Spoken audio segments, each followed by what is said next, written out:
Hello and welcome, my friends. My name is Faye, and this is where I sit down with my friend Adam to talk about, well, spooky stuff. So let me ask you, do you believe in ghosts, hauntings, paranormal shenanigans? I don't, but I love hearing about all of it, and honestly, I would love to be wrong. My friend Adam, he does, and he has a lifetime of experiences to back it up.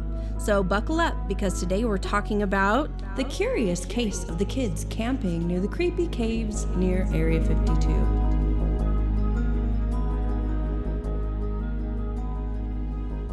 Area 51. It evokes an emotion in our consciousness that can only be described as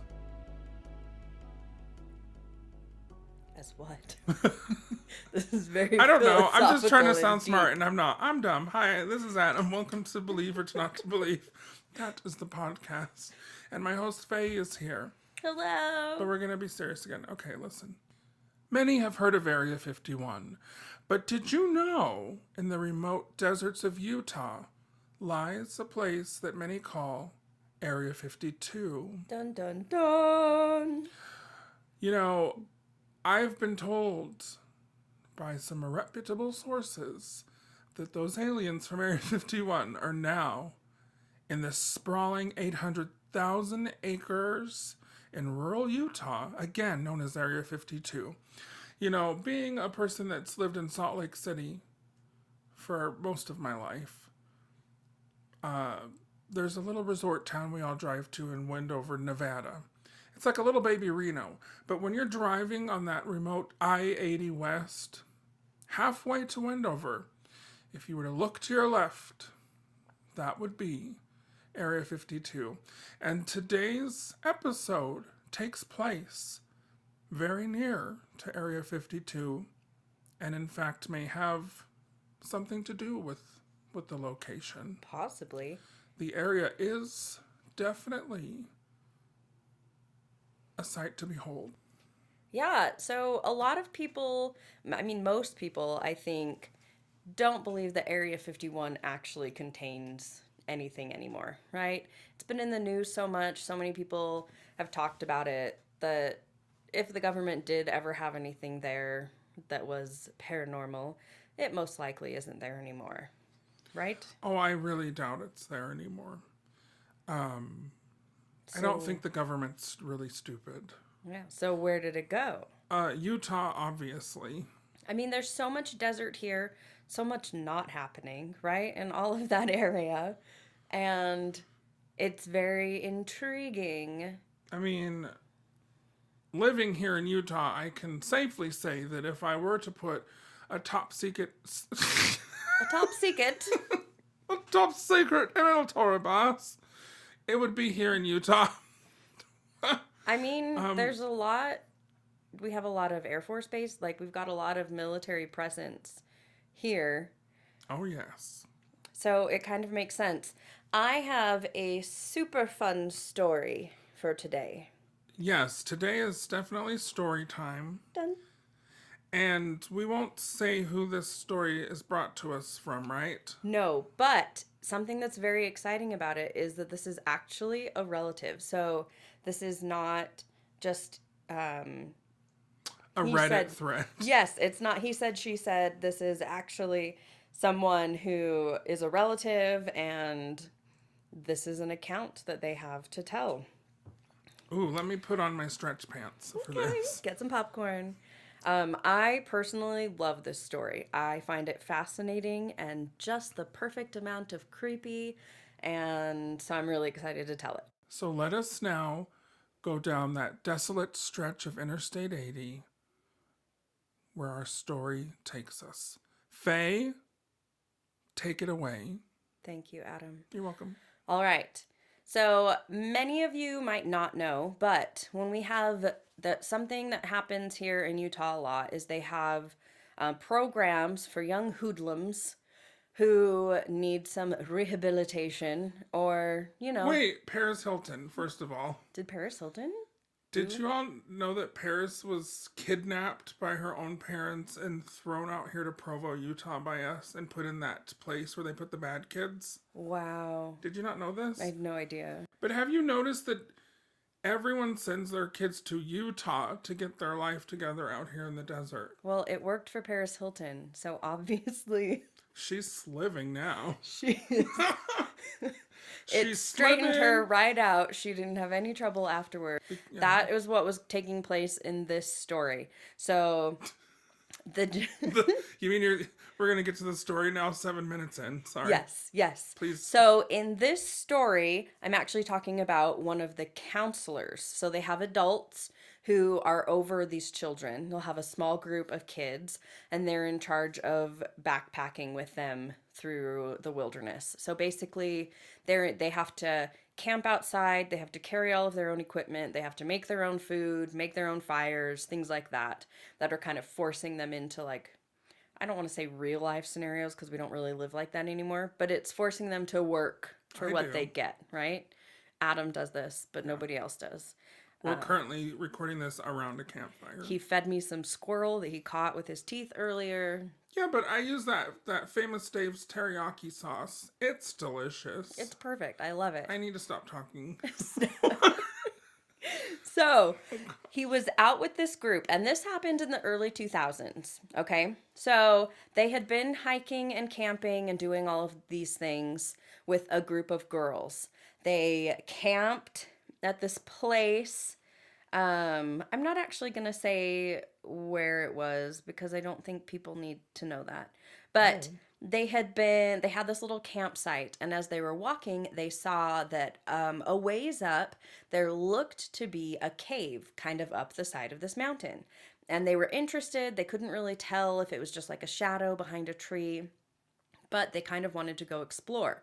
So they had been hiking all day. They put their camp up. So they made their camp, set out all of their stuff, and they had quite a bit of time before sunset because the sun at this time of the year would have been setting around 9 p.m. And I think they got to camp at like this is 5. in the summer? Summer? Yes. Ooh, it's unforgiving out there at that hot. time. Hot. So they would have had like about 4.5 hours of good daylight left at this point. So they set up their camp and they started walking up toward this, hopefully a cave because they wanted to check it out. Now, there are like mountain lions out here. So you do have to be kind of careful whenever you're out doing stuff like this. But mountain lions, generally speaking, are very skittish. So if you happen upon them, they're going to get the heck out of Dodge. Is that the right term? Sure. Get out of Dodge? Yes. Yeah, that's it. If not, that's it now. So they're not going to hang around, but you definitely want to be careful, right? So the leaders were just kind of keeping an eye out, taking care of these girls. They start hiking and they're having to stop pretty regularly because the girls are tired. So they were taking lots of breaks and it took them a lot longer to get there than they had anticipated. So the sun is starting, it's getting, it's starting to not get dark, but, a lot of time has passed when they get close enough that they can actually see that this is indeed a cave and a pretty big opening. So they were excited about it.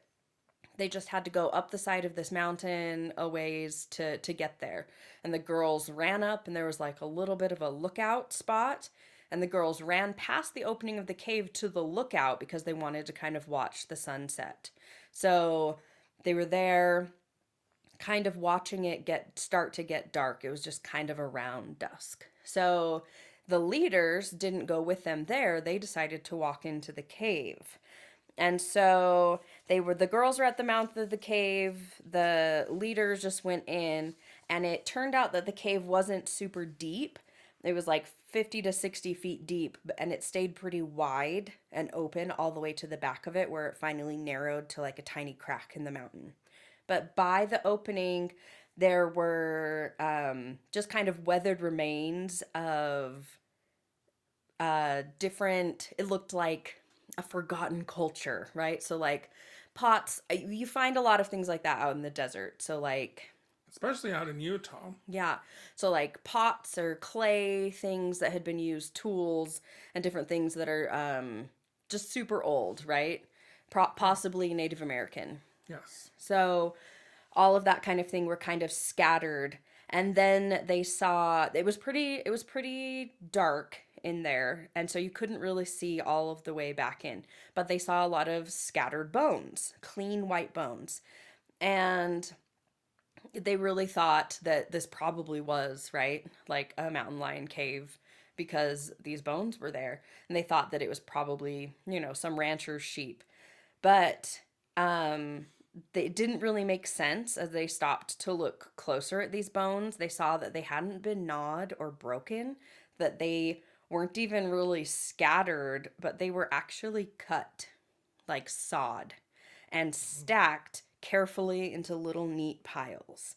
So once he noticed this, he stood up super fast, which actually was fast enough that he like hit his head on the rock, Ouch. and started feeling sick. And one of the other leaders said, "We have to get out of here right now." So he looked at her, and as he turned, he saw that there was something carved into the wall on like a narrow shelf. So in the deep light, he like moved forward to try to see what was going on, and he found plastered to the wall what looked like blood and feces and knotted mats of long, dirty human hair. Yeah. Nope. So where there wasn't hair, there were faces painted in like white ash, is what it looked like. And they were just these awful staring faces with empty black eyes and wide toothless smiles. Oh no. Yeah, super This gross. is like Blair Witch Project now. Yeah. I don't like it. Yeah, I love it. So around the faces, there were also these like weird symbols and some sort of like dark fluid. Who knows Ew. what that was, right? I don't like the Then word they fluid. also, yeah. But so it was just this awful, now that their eyes had adjusted, they just had this awful scene in front of them, right? All of this Ugh. stuff looked super creepy. They noticed that the ceiling had some kind of like sprayed something on it. And you could see that there had obviously been lots of fires in this cave because up at the top you could see the remnants of like smoke, ash, and stuff from there being fires built.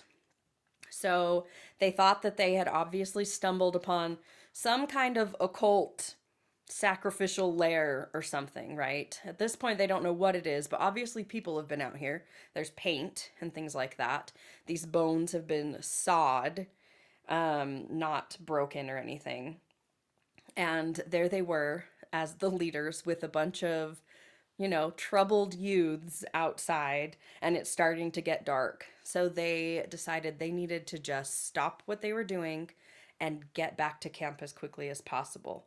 So they got out, they told the girls that they needed to go, but tried to stay calm, right? You don't want to get everybody upset. And they decided to go back a different way than the way that they had come, which allowed them to see the mouth of, like, see the cave for about the first half mile that they were walking back to their campsite. So, as they were going, one of the other leaders stopped him and said, "Look at the cave." And when they did, on either side of the cave, facing inward and down, there were two huge faces painted in red and black. So you couldn't see them from the way that they had come, and they were really only visible because the sun was setting, and there was like an orangey uh, glow kind of thing to it. So whatever the type of paint was used wasn't super visible in full sunlight, and it was done at an angle where you really couldn't see it from different places. Mm. But so they were watching it, and then they noticed there was a shadowy figure moving among the bushes above the faces on the rocks. And that freaked them the heck out, and so they turned and started running. But then when they looked back, he said that he looked back and he saw that the figure was running too, which I don't know about you, but I would be losing it at this point. Yeah, I don't run, so I'd be dead. So that scares me. Just die. I'd be like, just take me now. So they are running and they start down the mountainside, which obviously is faster than when they're hiking up, right? Mm-hmm. They told the girls that they were just running so they could make it back to the camp before dark. And even though the girls could tell something was wrong, the counselors were just like, no, everything's fine. We're just going to go. So they kept asking, like, what was in that cave? And they were putting them off, saying there was nothing. So they heard a sound that, farmers, when they call their pigs, they'll be like, suey, that kind of sound. Oh, so now we're going into deliverance mode I don't know that in one. this story. Yes, Ooh, sure. I don't like it. So they start hearing this sound from about, it was pretty far ahead, but in front of them. So straight in front of them. And they'd kind of learned, like when your groups are trying to find other groups, this is a pretty common sound that you'll make to like locate other people out there. So they heard this call and the girls called back and they got nothing. But then they heard it behind them and to their right. They didn't hear the call back, but they heard crashing coming from the bushes toward them pretty fast.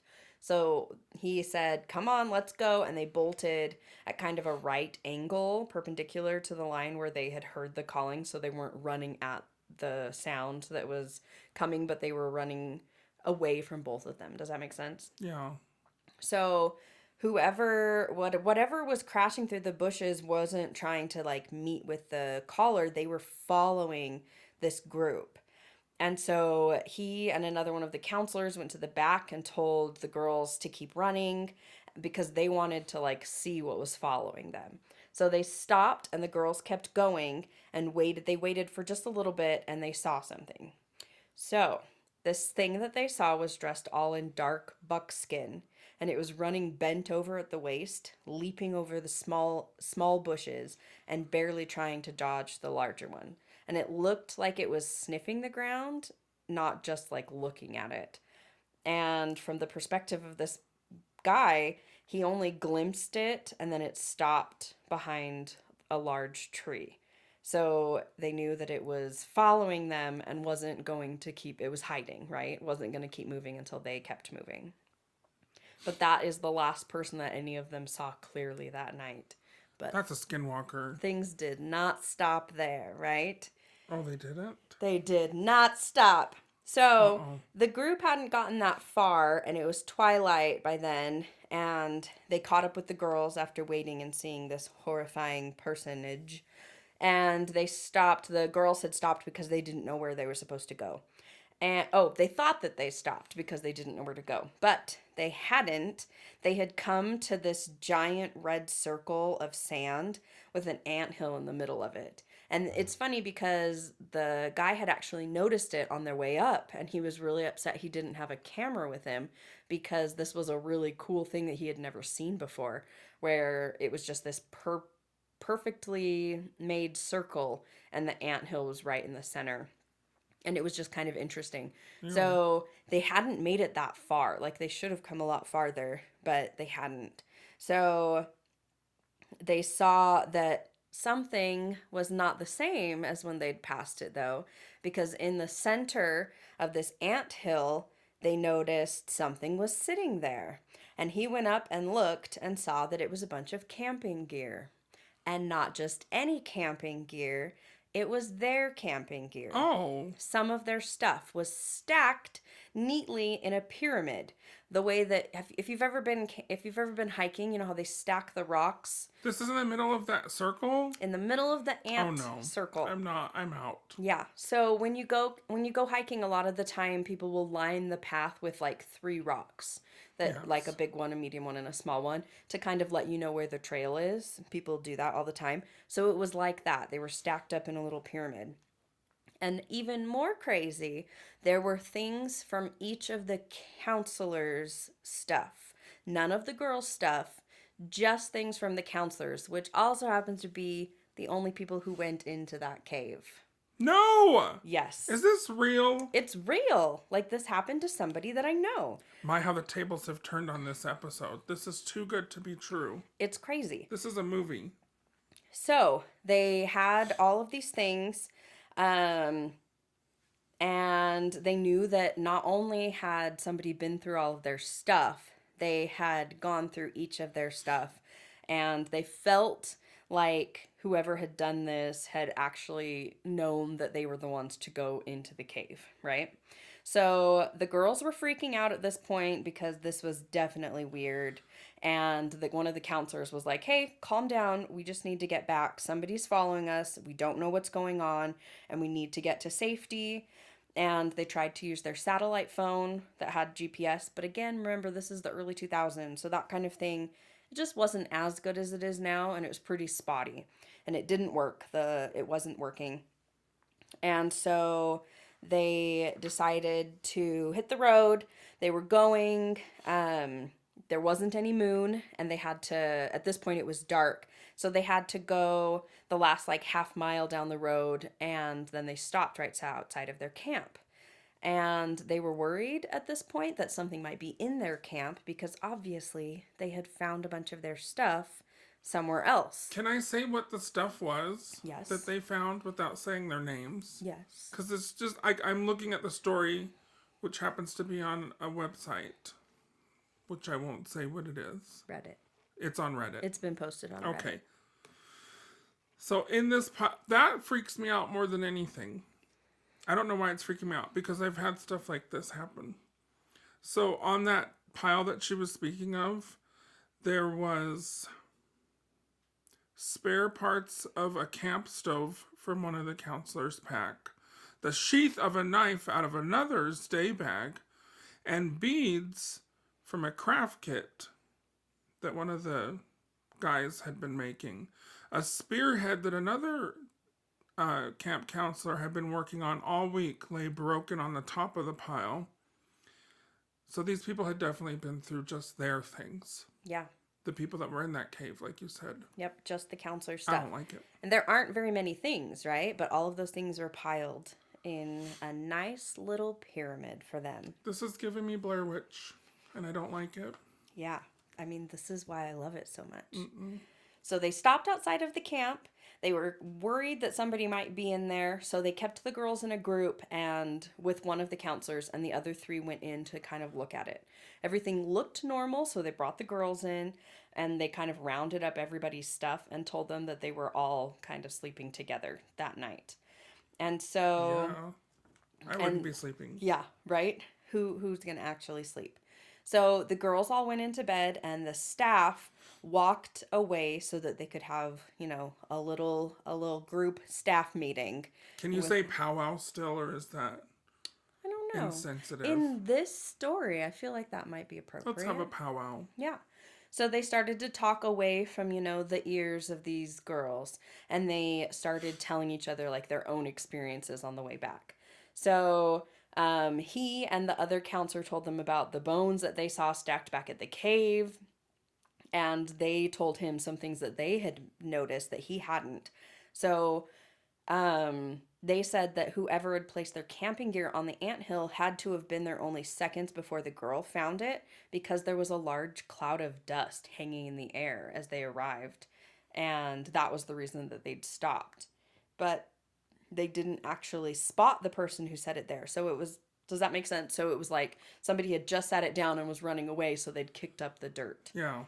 So it felt like there had to be more to this. Like, why, after just stumbling across this and seeing it, why would whatever be following them, right? Like, just let him go. Nothing happened. But they thought, like, they stumbled onto some ritual site, whatever. They saw it, but they didn't have any evidence of what was up there. So what was the point, right? And she was asking, why would they be chasing us? And one of the counselors stopped and said, I know why. And she pulled out of her bag 3 of the clean white bones that were sawed off at both ends. Why? Yep. You never take stuff from place, especially from what you were describing, which sounds like some ritual site. But I could see it. I mean, I think having some kind of evidence, right? No. I think about this and I'm like, I would want pictures, or I would want... I don't want evidence. But like, what if they were human bones? Being a paranormal investigator for so many years and living in Utah, which has a very rich Native American history, you are just kind of taught to never touch stuff anywhere you go. especially cases I've worked on where people have been out in the woods and they find like a bundle of hair wrapped in teeth, and then Gross. and it's like once they touch that, their life just goes completely to hell. And I don't know. I'm kind of superstitious, as we've talked about in the last episode, but I really believe that some of these things are set there, like as a trap. It's a trap. It sounds crazy, but I mean, I've seen weirder, but you don't touch things ever. And when I go to abandoned places, when I go to abandoned ghost towns, I've been in buildings where there's, people's like watches, there's clocks, there's things that are of value. And you would be so tempted to touch them, but I just don't believe in touching anything from places like that because they could be cursed. See, and I would be dead if I ever had an experience like this because I would totally be playing with things. Maybe not other people's teeth, but no, that's not true. I would totally pick that kind of thing up and be like, look at this, guys. And then you wonder why. And then I would die.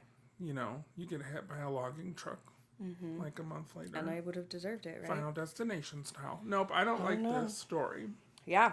So at this point, they're freaking out because she took something.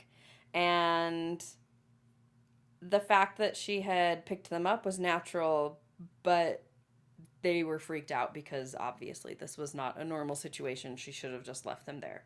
So as a group, they decided that the best thing to do would be just to offer them back. Let them know that they could have them back. They didn't have anything else. So 2 of them went back to the girls, and the others went back up the road where they had seen the dark figure behind the tree. Right, and they placed them on the ground and super loudly said, What? take them. They put them on the ground and they said, take them and leave. We have nothing else that belongs to you. So they just put them out and said, here you go. Sorry. These guys are young, right? Yes. They're like young, like early 20s. somethings. This is just so typical. Yeah. They're dead. Yep. What? So they left them there, and when they got back, the girls were all asleep, which I don't know how the heck you fall asleep during something like this. But weirdly, I feel like that happens a lot, where people go through a situation like this and then just fall asleep super quick. I find that when there's something paranormal around, I get super sleepy.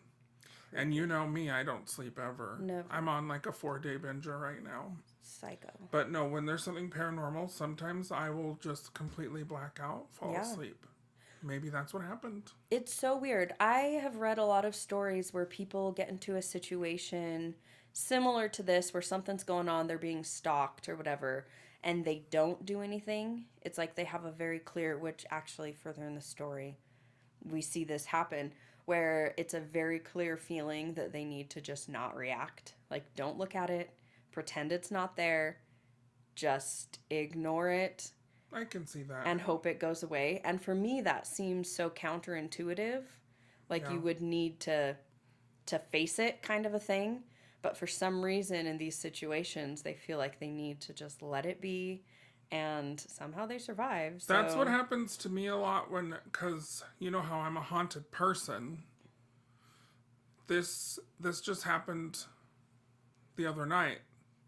I'm not going to go into details, but I've been visited by stuff at the house here. And what I'll do is when I see something like that in the room, it's so weird. You would think I would freak out and scream. Yeah. But I just turn over in my bed and go back to sleep. And then I'll fall asleep. If I just pretend it's not happening, it's like my body just goes to bed. Kind of like you're not giving it your energy, sort of. And that's kind of what I've had to do my whole life when I've been visited by spirits or whatever you want to call them. I find when it's in the middle of the night, my body does something weird and I just go to sleep. And it's not a dream. I'm not asleep at the time. But I find this interesting. Because it happens a lot. It's so weird. So they all lie down and they started hearing an owl that was just hooting and wouldn't stop. An owl? An owl, which, if you know anything about like Native American history, has a lot of symbolism. and would freak me the heck out. And we didn't even go over last week on my dad's story how he died. There was an owl involved. Yeah. So when I see owls too, sorry, I'm making this about me and I shouldn't. No, I love it. This is freaky. I love it. Which I think, so we didn't talk about your dad, but I think that is something That's that a whole maybe episode we could in an do. episode we're going to, but it has to do with, Samoa, and we were talking about Hawaii, so it is something that we're probably going to cover here. Very similar to Native American. Yeah. things. So they're hearing this owl hooting, and this guy is like, I am not going to be able to sleep. If I'm going to die, I want to see it coming, kind of a thing. Which I think for me, I don't know. Would you want to see it coming? What do you think? I mean, they've been seeing it coming all day. That's true. But if somebody was like attacking you, would you rather be asleep and not know what was happening? No. I'm not sleeping on this trip. That's just not going to happen. So then this just gets better. So around 1 a.m., he did try to use the phone again. So he tries to use the sat phone another time. Doesn't go through. Nothing's happening. Around 1 a.m., they start hearing faint drumming sounds. Drums. Just like in the last story we did last week. Oh, no. Those spirits are coming. So they start hearing them, but they're coming from pretty close by, but they're very quiet. And then clouds start rolling in, and it's getting darker and darker, blacker and blacker. And you could tell that there were, like, people around. Like, you could definitely feel... You could feel... They didn't see anything, but you could feel that they're, like, the presence of something. And they could, like, hear things out around them, but it was like this weird circumference, like it was going around their campsite, but they never saw anything. But so it's getting darker because the clouds have rolled in. Ew. And it's like they could hear hushed conversations just beyond the range of them being able to like tell what was being said. Oh, no. So they couldn't make out actual words, but just around them they could hear people like moving and that kind of thing. So that owl that they had been hearing before hooting would not stop. It was just going and squawking its little heart out. Ew. But it started to rain at like 3 a.m. So the nice thing about that was it drowned out the other noises. But the creepy thing about that is that now they can't hear, right? It's that double-edged sword where you can't hear it, but you don't know what might be there. Like you can't hear it coming, but you know something's out there. This is, again, why I don't camp anymore. Creepy. So the owl then left, but now this gentleman had a problem because he needed to use the bathroom. This is where people die, right? This is when you've got to pee, you die. This is literally what we said last week. Yep. So he got up and he had to go. Like he said, classic horror movie blunder. But he started walking toward the road and couldn't hear anything, thought maybe nothing was out there anymore. And he said he was like mid-stride, so about to take a step when he just felt this horrible energy and was just like terrified all of a sudden.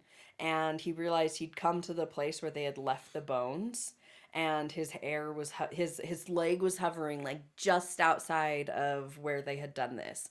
And so he felt very strongly that he needed to not go any farther. So he decided to just pee where he was. So Can you imagine if he peed on the bones? But the bones were gone. I mean, he couldn't see them. Oh, okay. Yeah, I think the bones were gone. So he says that he doesn't know what would have happened, but he really feels like there was some kind of boundary, whether it was real or not, that I don't know, there was like this line around their camp. So the next morning, right, everybody's alive. They found that around their camp, the ground was like all of the bush, sagebrush, and all of those things was flattened almost in a perfect circle around where they had slept. And there were footprints everywhere, but it was a weird combination. Some of them had shoes on. Some of them were like a type of shoe that didn't have any imprint, so like a moccasin kind of a thing, right? Some of them looked obviously like shoes, some looked like moccasins, and there were some that were barefoot, and they were everywhere. And he said that it looked like it was like they would try to come in, but they couldn't get past a certain point, kind of a thing. which made him think about the night before, where he felt like if he got any further away, he would be getting into like something bad. I don't like this. Yeah. And he saw that this might be the creepiest thing. So he could see his footprints from where he went to go to the bathroom in the middle of the night.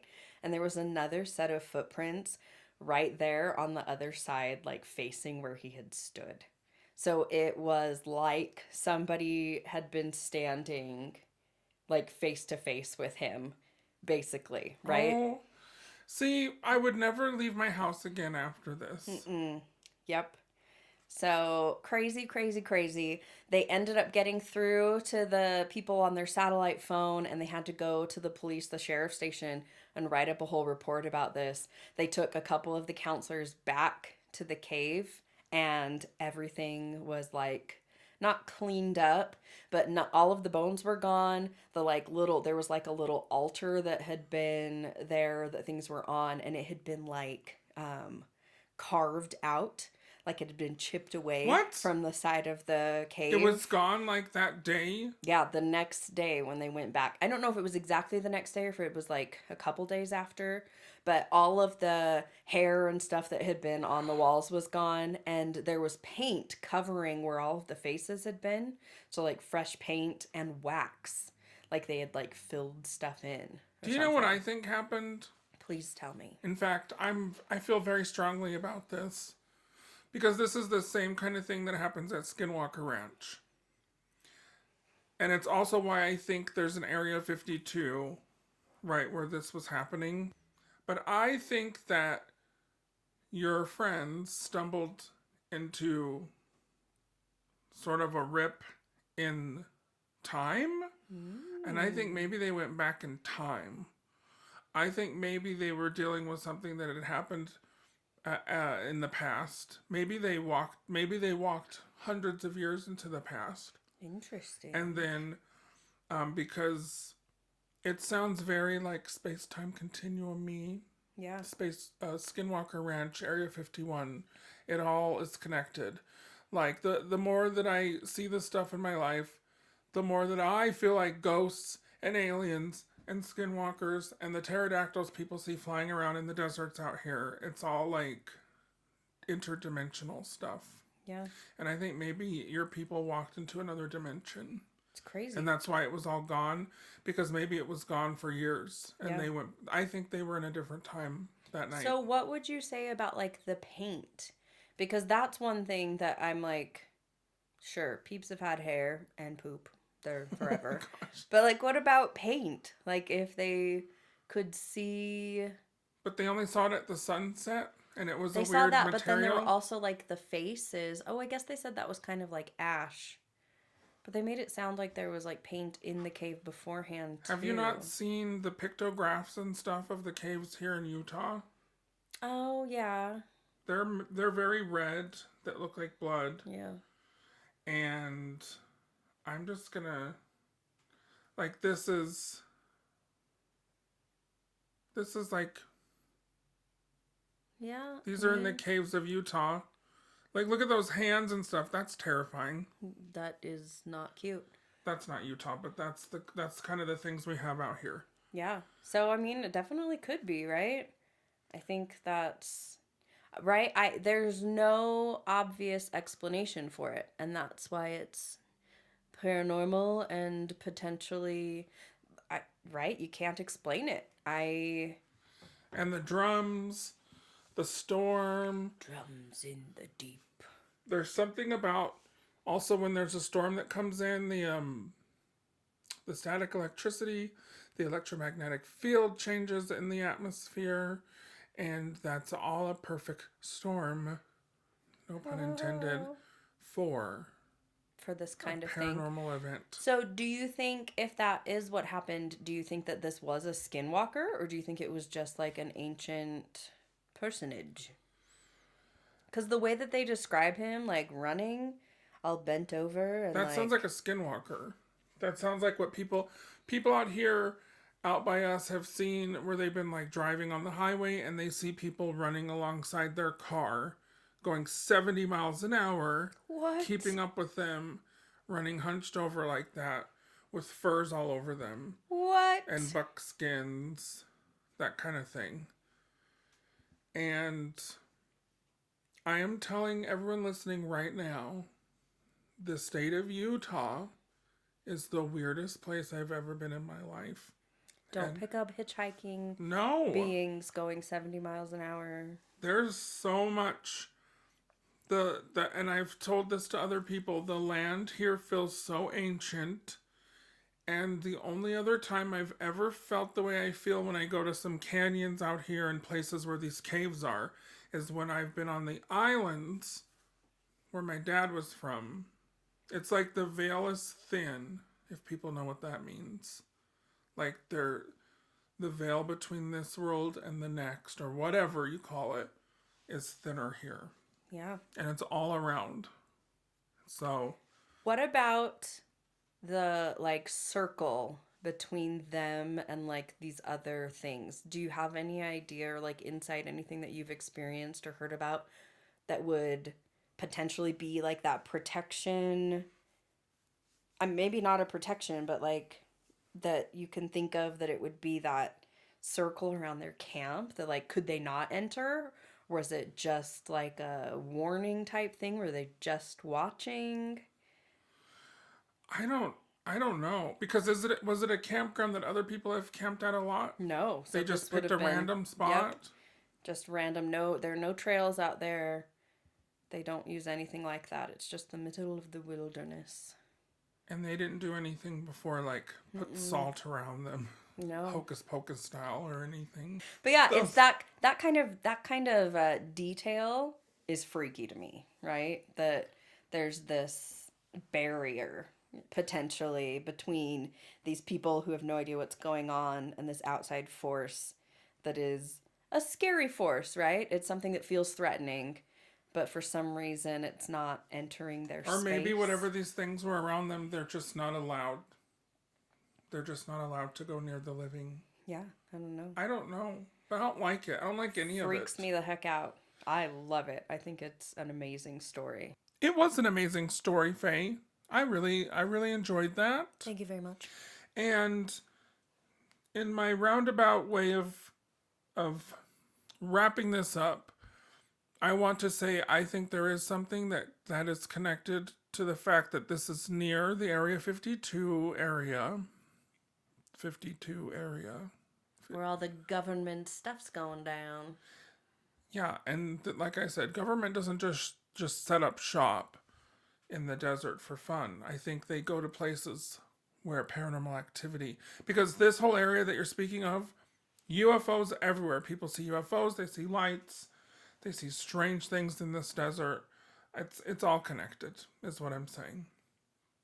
Yeah. So, for those of you listening today, whether you believe or you don't believe, you can't deny the fact that people are fascinated with Area 52 and the surrounding desert in Utah. So, Faye, after you read this story to me, what do you think? Did your cousins just happen upon the site of a desert cult? Or did they find themselves in a rip in the dimensions and experience a Twilight Zone type story that can only be explained by the fact that it was the paranormal? Yeah. Something paranormal versus Native Americans versus a cult, or just meth heads out painting. Those meth heads. Painting the caves. This to me definitely feels like it's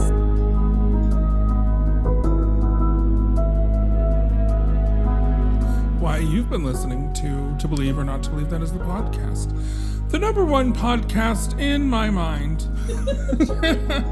that has to do with the paranormal. So do us a favor, child. Leave us a 4 or 5 star review. Again, I don't know which one's the highest. I don't care enough to look. Because we've only got 18 people listening to this right now. Okay, well maybe by the time you're listening to it, we have about 30 viewers. Viewers? Can you see our voices? We're done. Thanks for coming. And remember, tell tell your friends about us. Look for our YouTube channel, our Facebook. Do we have a Facebook? Kind of. It's under To Believe or Not to Believe, that is the podcast. It's Adam here signing off, and Faye, I don't know what Faye's doing. Say bye, Faye. Bye. Bye.